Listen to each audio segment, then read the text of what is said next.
welcome back again to my channel. Now today's video ay para sa inyo mga Capricorn para next week 15 to 21 Capricorn. Alright, so Capricorn, this is general reading, kaya take what is resonant for you.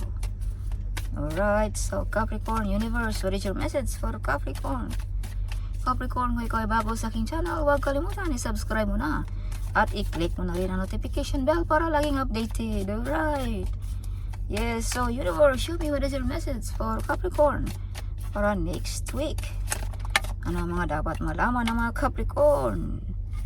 Alright, Capricorn, you overcome the difficulties. Whatever you touch, Capricorn, it turns to gold. At handa ka ng tanggalin ang mga toxic relationships sa buhay mo. At handa mo na rin talikuran ang mga toxic job or mga toxic family members. Alright, some of you ay ready nang tahakin ang buhay na gusto mong tahakin next week. Alright, so you overcome the difficulties, Capricorn.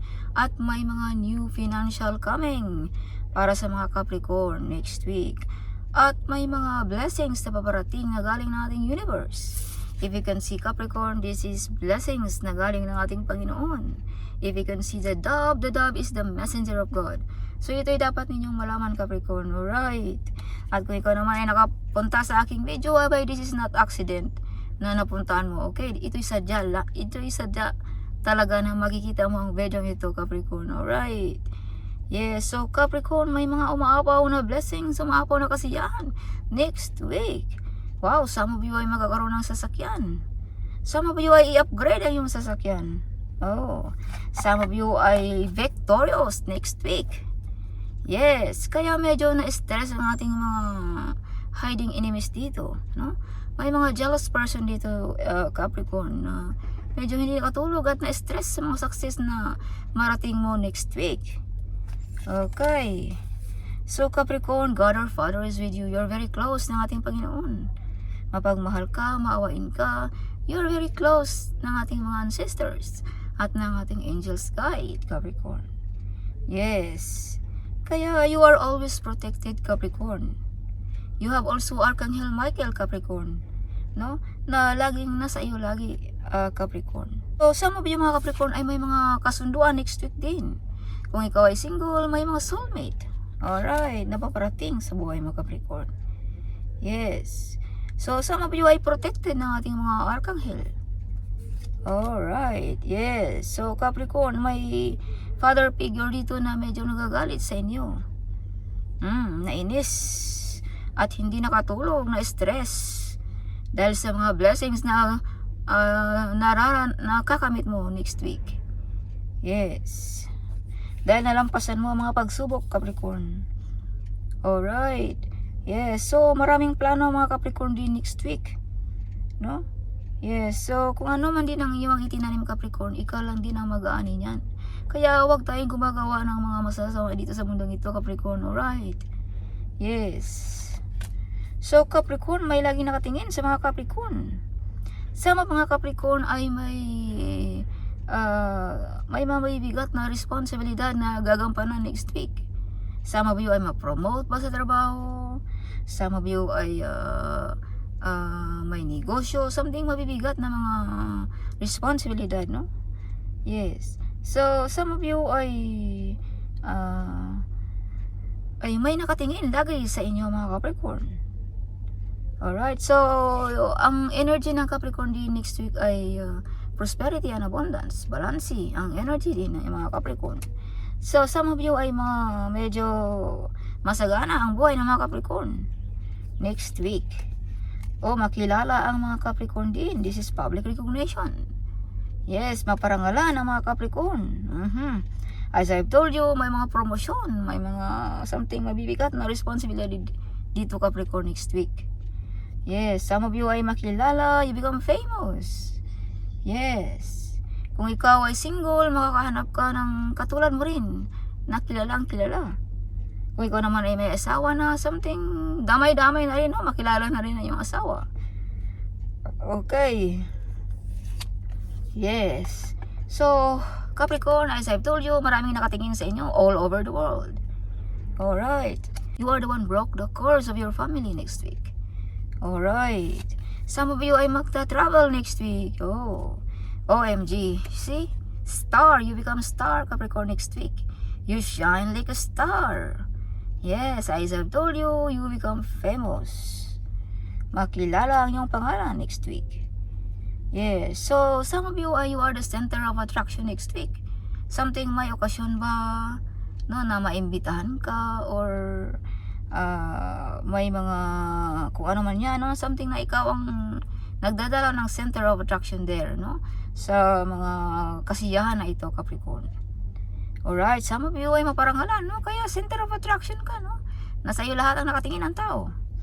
Of course. Oh, yes. So, some of you ay may mga maraming plano sa buhay, no? Tungkol sa pera next week. Tungkol sa mapagkakitaan. Some of you nagpaplano magnegosyo, no? Yes, online business ba? Kung ano man yung mga plano na yan, no? Alright, so King of Cups. May isang tao, Capricorn, na nagdadala sa iyo ng swerte na matutulungan ka niya, no? Na magkakaroon ka ng abundance life, Capricorn. Alright, yes. So, you have the Two of Cups. Kontrata, kasunduan, or kung pag-uusapan natin ang spiritual world, Capricorn, ito ay may kasunduan ka ng ating divine.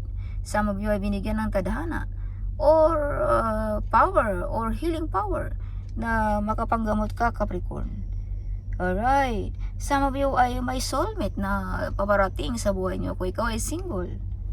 Alright, Capricorn. So, may romantic proposal ngayong next week din. So, ito na ata ang destiny ng mga Capricorn, no? Yes, so may romantic proposal paparating, promotion, something like that. Okay. Or may mga tao dito, Capricorn, na harangan ng iyong pag-success. Kaya protektahan mo ang iyong sarili. Alright. Nablakingan ang iyong pag-grow, ang iyong pera. Something. This is your bottom of a day, Capricorn. No? Page of Cups. May anak kang lalaki na nagdadala sa iyo ng swerte. Nagdadala sa iyo ng kasaganaan, abundance sa buhay mo, Capricorn. Some of you ay may maghingi ng apology next week. Some of you ay may mag-o-offer tungkol sa business, no? Something. Alright. Yes. So, what is that card, Capricorn? Additional message for Capricorn. So, power, you have a healing power. So, this is the one I mean. May kasunduan kayo ng ating divine, Capricorn. So, simplicity, simple lang ang buhay ng mga Capricorn. Some of you ay sabay lamang, no? Sa agos ng buhay ang mga Capricorn. Okay, some of you ay ayaw lang ma-stress, kaya kung ano man yan, yun na, hindi nyo na pinagpipilitan yung sarili, no? Yes. Hindi nyo pinipilitan yung sarili na abutin ang mga bagay na hindi maabot. Kaya some of you ay sabay na lamang sa agos ng buhay, no? Yes, so embracing. Yes, some of you ay alone, feeling cold, but kung ikaw ay nag-iisa, Capricorn, no? Paparating na ang soulmate sa buhay mo kung ikaw ay nag-iisa. Yes. Alright. Or some of you ay feeling alone, no? Na nag-iisa, na nakikibaka sa buhay. Capricorn, you are not alone. Alright. The divine is with you, guiding you. Or your ancestor also is with you, no? Mahal ka ng iyong ancestors, Capricorn. Ng inyong angels guide. Alright. Kaya hindi ka nag-iisa. So, pahinga din minsan, Capricorn, pag may time. Alright, bigyan mo rin ng halaga ang iyong health, no? Alright, wag masyadong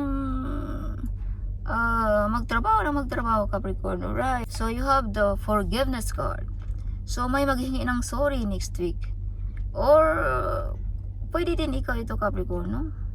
Wala namang mawawala kung tayo maghingi ng sorry. Alright, yes. Capricorn, adventure. Maraming plano ang mga Capricorn next week. Some of you ay maliligo ba ng beach, maliligo ba ng pool, or mag-travel ba, whatever, kung ano man yan. Yeah, so solitude, you are not alone, Capricorn. Okay, you are not alone sa buhay mo. May mga angels ka, Capricorn, na laging nasa iyo lamang, Capricorn. Alright, so this is your bottom of a day, Capricorn. Big changes na mangyayari next week sa buhay mo. Alright, big changes.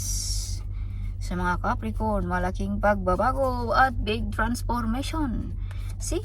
This is big changes and big transformation next week para sa mga Capricorn. This is your true colors, Capricorn. The butterfly, alright? And this is you, malayo na yung nilipad, Capricorn, sa buhay. Malayo na yung narating. Kaya may mga malaking pagbabago dito next week, alright? So that's all for this week, Capricorn. Huwag kalimutan, comment right down there. At huwag kalimutan ding i-share sa ating mga kababayan ang video ito. Sharing is caring, alright? So see you in my next video. Bye!